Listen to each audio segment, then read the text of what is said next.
వేసవి సెలవులు ముగిశాయి. విద్యార్థులంతా తిరిగి బడిబాట పట్టనున్నారు. రాష్ట్ర వ్యాప్తంగా ప్రభుత్వ ఎయిడెడ్ ప్రైవేటు బడుల నేటి నుంచి ప్రారంభం కానున్నాయి.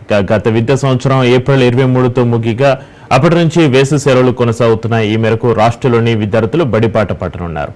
ప్రతిరోజు ప్రార్థన పూర్తయ్యాక విద్యార్థులకు యోగా లేదా ధ్యానం నిర్వహించాలని అకాడమిక్ క్యాలెండర్లో ప్రకటించారు.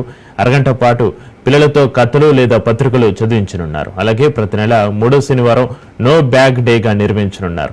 ఈసారి మొత్తం 230 రోజుల పాటు తరగతులు జరుగుతాయి. ఇంతవరకు ప్రభుత్వ పాఠశాలలో చదివే విద్యార్థులకు యూనిఫామ్, పాఠ్యపుస్తకాలు అందజేస్తున్నారు. ఈ సరికొత్తగా 1 నుంచి 5 తరగతుల విద్యార్థులకు నోట్ బుక్స్ ఇవ్వాలని నిర్ణయించింది.